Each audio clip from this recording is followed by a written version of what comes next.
December 20వ తారీఖున 6 రాజ్యసభ స్థానాలకు దేశవ్యాప్తంగా 6 రాజ్యసభ స్థానాలకు ఎన్నికలు జరగబోతున్నాయి. అందులో 3 రాజ్యసభ స్థానాలకు ఆంధ్రప్రదేశ్ నుంచి జరుగుతున్నాయి. అందులో రాజ్యసభకు వెళ్ళబోతున్నది ఎవరో తెలుసా? ఇప్పుడు నేను మీకు చెప్పబోతున్నాను. పవన్ కళ్యాణ్ సోదరుడు నాగబాబు ఈసారి రాజ్యసభకు వెళ్లే అవకాశాలు కనిపిస్తున్నాయి. ఆంధ్రప్రదేశ్లో 3 రాజ్యసభ స్థానాలకు నామినేషన్ వేశారు. కూటమి తరపున పెద్దల సభకు నాగబాబు వెళ్ళబోతున్నారు అనే చర్చ జరుగుతోంది. అన్న కోసం deputy CM Pawan Kalyan sketch వేశారు. ఢిల్లీ పర్యటనలో బీజేపీ పెద్దల దగ్గర నుంచి మాట తీసుకున్నారు అనే చర్చ కూడా జరుగుతుంది. ఢిల్లీ పర్యటనలో మోదీ అమిత్ షా వద్ద ఈ ప్రతిపాదన చేశారు. సానుకూలంగా స్పందించారు బీజేపీ అగ్రనేతలని తెలుస్తోంది. గత ఎన్నికల్లో అనకాపల్లి నుంచి పోటీ చేయాలి అని అనుకున్నారు. కానీ సీట్ల పంపకాలలో భాగంగా బీజేపీకి అనకాపల్లి సీటు వెళ్లడంతో నాగబాబు పోటీ చేయలేదు. అంతకు ముందు 2019లో ఆయన నరసాపురం నుంచి ఎంపీ స్థానానికి పోటీ చేసి గెలవలేదు. కానీ ఈసారి మాత్రం నాగబాబు పెద్దల సభకు వెళ్లే అవకాశాలు కనిపిస్తున్నాయి. పెద్దల సభకు బీద మస్తాన్ రావు, సానా సతీష్, నాగబాబు ముగ్గురు వెళ్లే అవకాశాలు కనిపిస్తున్నాయి. మోపిదే వెంకటరమణ, బేద మస్తాన్ రావు, రాగ కృష్ణ వీళ్ళ ముగ్గురు రాజీనామా చేయడంతో 3 ఖాళీలు ఏర్పడ్డాయి. ఇప్పుడు వారి స్థానంలో పెద్దల సభకు మస్తాన్ రావు, సానా సతీష్, నాగబాబు ముగ్గురు వెళ్లే అవకాశాలు కనిపిస్తున్నాయి. డిసెంబర్ 20వ తారీఖున ఎన్నికలు జరగబోతున్నాయి. పూర్తి సమాచారం ఆంధ్రప్రదేశ్ నుంచి మా ప్రతినిధి కృష్ణమోహన్ అందిస్తారు. కృష్ణమోహన్, ఈసారి నాగబాబుకు రాజ్యసభ కన్ఫర్మ్ అయినట్టేనా? ఢిల్లీ పర్యటనలో ఆ మాట బీజేపీ పెద్దల నుంచి పవన్ కళ్యాణ్ తీసుకున్నారు అనే చర్చ జరుగుతోంది. నాగబాబు రాజ్యసభకు వెళ్ళబోతున్నారా? ఎస్ రోహిత్, మొత్తం మీద అయితే ఆంధ్రప్రదేశ్కు సంబంధించిన 3 రాజ్యసభ సీట్లు, మొత్తం భారతదేశంలో 6 రాజ్యసభ సీట్లకి నోటిఫికేషన్ ఇస్తున్న నేపథ్యంలో దాంట్లో 3 ఆంధ్రప్రదేశ్ నుంచే జరుగుతున్న పరిస్థితి.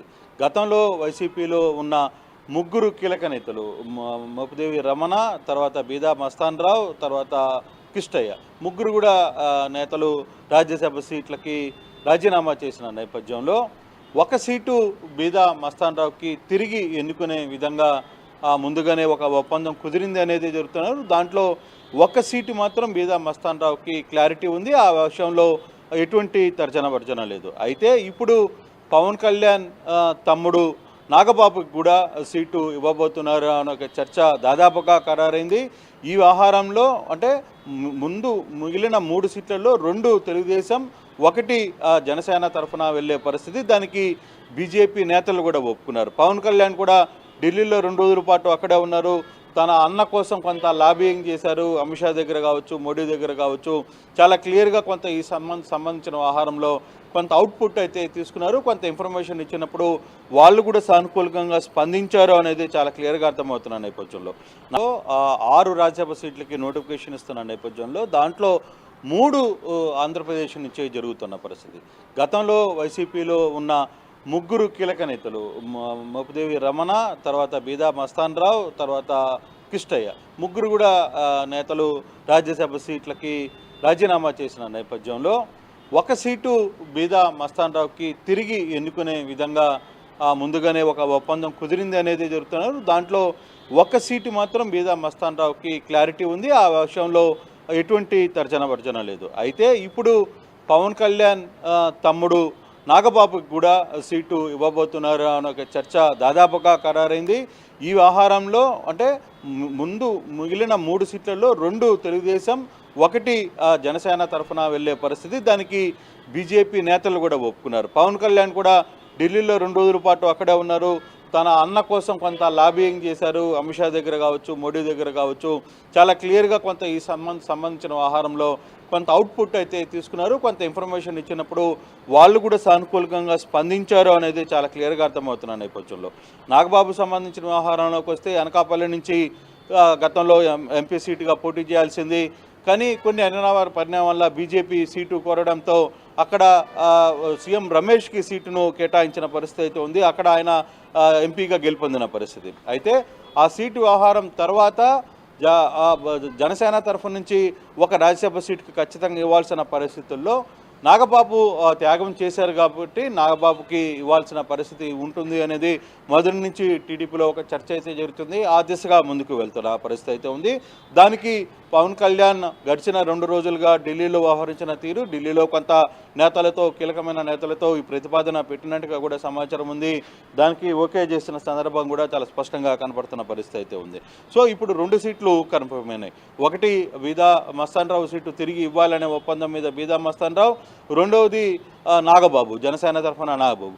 ఇక మిగిలిన ఒక సీటు కోసం చాలా ప్రయత్నాలు అయితే జరుగుతున్నాయి. టీడీపీలో కొందరు నేతలు గతంలో సీట్లు త్యాగం చేసిన పరిస్థితి. దీంట్లో ప్రధానంగా దేవినేని ఉమా పేరు వినపడుతున్న పరిస్థితి ఉంది. అలాగే అశోక్ గజపతి రాజు వాళ్ళిద్దరు కూడా పదవులకి త్యాగం చేసిన పరిస్థితి ఉంది. గతంలో కొన్ని ఈక్వేషన్ల నేపథ్యంలో అక్కడ ఎంపీలకు కావచ్చు, కొంతమంది ఎమ్మెల్యేలకు కావచ్చు, ఇద్దరు కూడా తమ సీట్లను మైలవరం నుంచి ఉమా అక్కడ త్యాగం చేసిన పరిస్థితి ఉంది.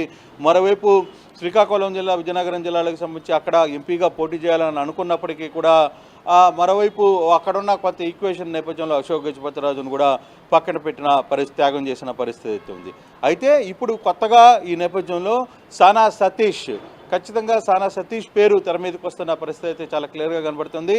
ఫస్ట్ ఫేజ్లో ఈ ముగ్గురులో సానా సతీషే మొదటి స్థానంలో ఉన్నారనేది పెద్ద ఎత్తున చర్చ జరుగుతోంది. దానికి సందర్భంగా ఎందుకంటే సానా సతీష్ ఆయన కూడా ఎంపీ సీటు నుంచి పోటీ చేయాలనుకున్నారు, ఆయన కూడా కాకినాడ సీట్ నుంచి పోటీ చేయాలనుకున్నారు. అక్కడ జనసేన కొంత ఈక్వేషన్ నేపథ్యంలో అక్కడ సానా సతీష్ కూడా తన సీటుని త్యాగం చేయాల్సిన పరిస్థితి వచ్చిన నేపథ్యంలో కొంత ఈక్వేషన్స్ ఎక్కడికక్కడ మారుతున్న పరిస్థితి. దీంట్లో సానా సతీష్ గత ఎన్నికల్లో టీడీపీ తరఫున బ్యాక్ ఎండ్లో పెద్ద ఎత్తున నెట్వర్క్ చేశారు, చాలా కార్యక్రమాలు చేశారనేది పార్టీ కీలకంగా వ్యవహరిస్తున్న నేపథ్యంలో సానా సతీష్కి ఆ ప్రామిస్ జరిగింది అనేది స్పష్టంగా కనపడుతుంది. అయితే మరి ఉమా పరిస్థితి ఏంటి, లేదు అశోక్ గజపతిరాజు లాంటి సీనియర్ నేతల పరిస్థితులు ఏంటి అనే దాంట్లో వాళ్ళని ఎక్కడో ఒకదక్కడ అకామిడేషన్ చేయాలని ఆలోచిస్తున్న నేపథ్యంలో ఇప్పుడు ప్రధానంగా తెర మీదకి వచ్చిన పరిస్థితులు అంటే డిసెంబర్ 20వ తారీఖున ఎన్నికలు జరుగుతున్న నేపథ్యంలో దీనికి సంబంధించిన వ్యవహారంలో ఎలాగో వైసీపీ నుంచి ఎంపీలు, ఎమ్మెల్యేలు ఎవరు సీట్లు లేరు కాబట్టి వాళ్ళు ఎవరు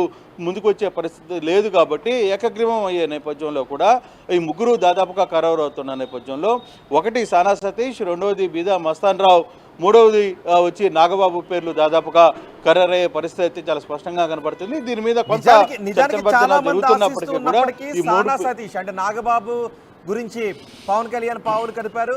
ఈ సానా సతీష్ తీసుకుంటే నిజంగానే కాకినాడ ఎంపీ సీట్ను ఆయన ఆశించారు.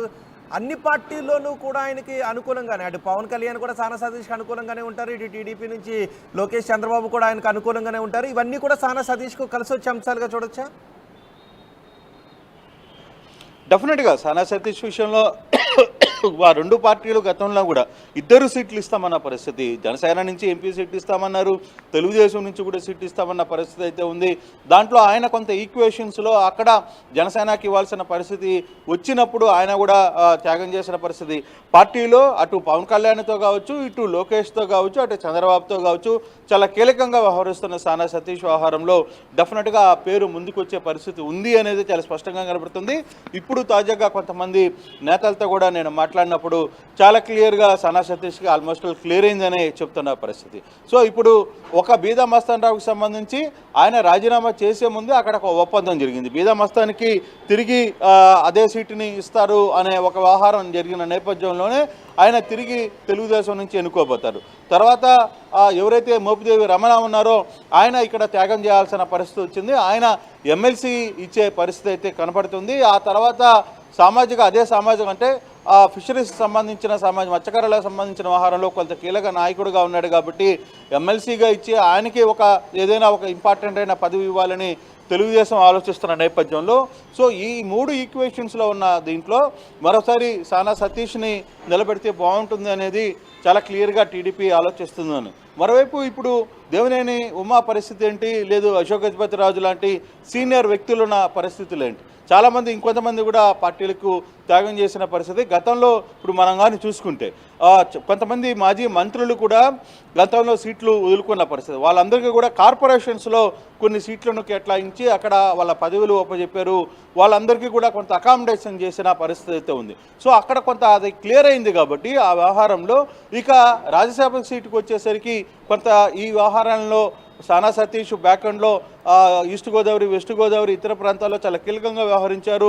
కొంత ఆ పార్టీకి సంబంధించిన వ్యవహారాలన్నీ కూడా చూసుకున్నారు అనేది పెద్ద ఎత్తున చర్చ ఉంది. గతంలో ఆయన చేసిన పరిస్థితి కూడా అది. సో ఆ బ్యాక్ ఎండ్లో ఆయన చాలా తీవ్రంగా ప్రయత్నించారు కాబట్టి సానా సతీష్కి ఒక సీటును కేటాయిస్తే, మరోవైపు బీదా మస్తానికి ప్రామిస్ ఏదైతే ఉన్నారో బీసీ సామాజిక వర్గం, అందులో యాదవ్ సామాజిక వర్గానికి సంబంధించిన వ్యక్తిగా చాలా కీలకంగా వ్యవహరిస్తున్న పరిస్థితుల్లో సో ఆ సీటుని తన బీదా మస్తాన్ రావుకి తిరిగి కేటాయించి తర్వాత ఎలాగో జనసేనకి ఒక సీటు కేటాయించాలి కాబట్టి సో ఆ సీటుకి సంబంధించిన వ్యవహారంలో నాగబాబు పేరు ప్రస్తావన వచ్చింది. నాగబాబు వ్యవహారంలో పవన్ కళ్యాణ్ 2 రోజుల పాటు ఢిల్లీలో ఉన్నారు. ఆ వ్యవహారంలో ఇతర కార్యక్రమాలు చూసుకున్నప్పటికి కూడా ఈ నాగబాబు పేరుని ప్రస్తావించి అక్కడ ఓకే చేయించుకున్న నేపథ్యంలో ఈ 3 పేర్లు దాదాపుగా ఖరారయ్యే పరిస్థితి అయితే ఉంది. ఇక చివరి నిమిషంలో ఏదైనా మార్పులు చేర్పులు, కొంత ఈక్వేషన్స్, తర్వాత సెంట్రల్ నుంచి కొంత ఏదైనా మార్పులు చేస్తే తప్పితే దాదాపుగా ఈ 3 పేర్లు ఖరారయ్యేటట్టుగా చాలా స్పష్టంగా కనపడుతున్న పరిస్థితి అయితే కనపడుతుంది. రోహిత్.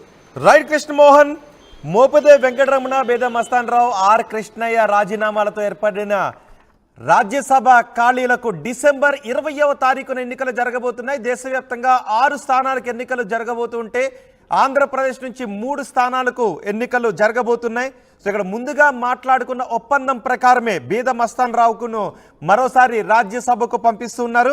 ఇక మిగిలిన ఖాళీల్లో నాగబాబు, సానా సతీష్ ఇద్దరిని రాజ్యసభకు పంపటానికి ఏర్పాట్లు చేస్తున్నట్టుగా తెలుస్తోంది. పవన్ కళ్యాణ్ ఢిల్లీ వెళ్ళి బీజేపీ పెద్దల దగ్గర ఈ విషయం గురించి మాట్లాడారు. అమిత్ షా, మోదీ ఇద్దరు కూడా సానుకూలంగా స్పందించినట్టుగా తెలుస్తోంది. సో నాగబాబు ఇప్పుడు రాజ్యసభకు వెళ్ళబోతున్నారు. సానా సతీష్ కూడా మొన్నటి ఎన్నికల్లో ఆయన కాకినాడ నుంచి పోటీ చేయాలని అనుకున్నారు, కానీ కొన్ని ఈక్వేషన్స్లో భాగంగా ఆయన పోటీ చేయలేదు. ఇటు నాగబాబు కూడా మొన్నటి ఎన్నికల్లో పోటీ చేయాలని అనుకున్నారు, కానీ పోటీ చేయలేదు. ఆయన 2019 ఎన్నికల్లో నర్సాపురం నుంచి పోటీ చేశారు, కానీ ఈసారి మాత్రం ఆయన పోటీలో నిలబడలేదు. ఇటు సానా సతీష్ కూడా ఆయన ఎన్నికల్లో పోటీ చేయలేదు. దీంతో ఈ ఇద్దరిని ఇప్పుడు రాజ్యసభకు పంపాలి అని నిర్ణయం తీసుకున్నట్టుగా తెలుస్తుంది. రేపు డిసెంబర్ 20న జరిగే ఎన్నికల తర్వాత ఇద్దరు కూడా రాజ్యసభకు వెళ్ళబోతున్నారు.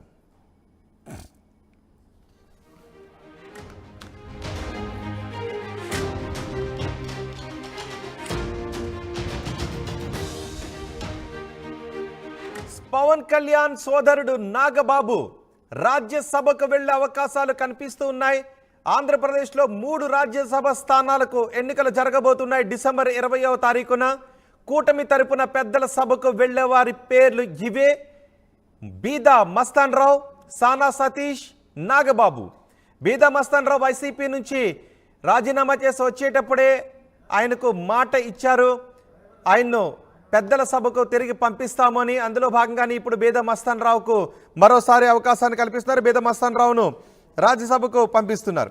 ఇక మోపిదేవి వెంకటరమణ, ఆర్ కృష్ణయ్య, బీదా మస్తాన్ రావు ముగ్గురు రాజీనామాలు చేయడంతో ఈ ఖాళీలు ఏర్పడ్డాయి.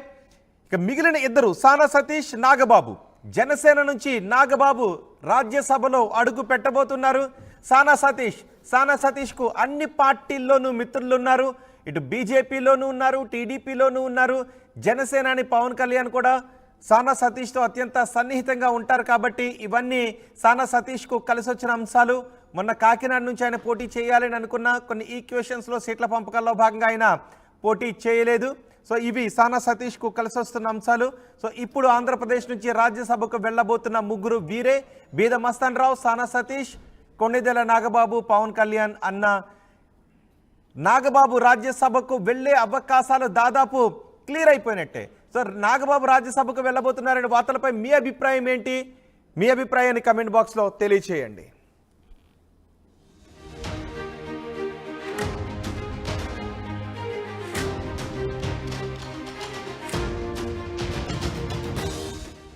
ఆర్టీవీ యాప్ వార్తల్ని క్షణాల్లో చదివే అవకాశం ఉంటుంది. ఒక న్యూస్ పేపర్, ఒక టెలివిజన్ ఛానల్ మీ చేతుల్లో ఎప్పుడూ ఉంటాయి.